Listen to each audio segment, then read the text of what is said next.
Thanks for staying up with us tonight. I'm Samantha Jones. Corey is off this evening. The fuel is there, and all it takes is another spark. Concern tonight that after uprising at the City Justice Center, it could happen at a moment's notice. The latest disturbance late Sunday night highlights a justice system that needs help for the second time since February. Detainees busted out windows and set things on fire. And tonight, News 4 is getting an exclusive look at what deputies were up against last night. Only News 4's Ashley Lincoln is live tonight with the St. Louis Sheriff's struggles, which he says, Ashley, are getting to a point where they're life-threatening. That's right, Samantha. The sheriff tells us that his deputies are in a dangerous situation when responding to these uprisings because not all of his deputies have the proper riot gear when entering this facility. And with this situation, sometimes it's unclear how it'll end. These are what we call shanks. This is the first look at some of the contraband St. Louis City Sheriff's deputies confiscated from inmates after Sunday night's uprising. Sheriff Vernon Betts says it's the fourth since December, while showing only News 4 some of what's being used to manipulate cell door locks.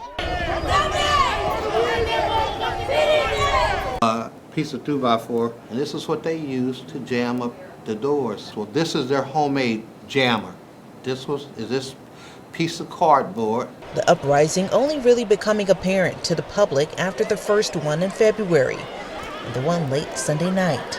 Every time this happens, they're going to call the sheriff department. Sheriff Vernon Betts' department is supposed to oversee just the city courthouses, but when there are jail disturbances, he says his force is the first to assist. Well, it's extremely dangerous. They threw hot water down on us. On average, the sheriff says he's had between 60 to 70 deputies responding to these uprisings. Yet, we don't have all the equipment that we need, but only about 20 of them are really suited up like they should. That includes gas masks, riot gear, and tasers. That kind of stuff costs. Sheriff Betts sent a letter to Mayor Crewson to try and get funding to better arm his deputies. He's hoping for more than $1 million. It's possible some of that money could come from the more than $500 million the city will be getting from the COVID-19 relief bill, and with crowded cells as well as defective security barriers. We are anticipating this is going to happen again.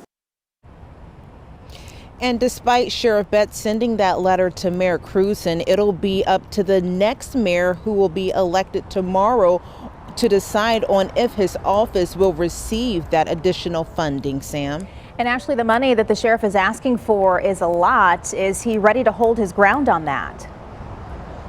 He says he is ready to hold his ground on that. Currently, while responding to these uprisings, the sheriff's office is currently patrolling the Washington Avenue corridor along with the Metro Link. All right, Ashley Lincoln live for us in downtown tonight. Thank you. The one thing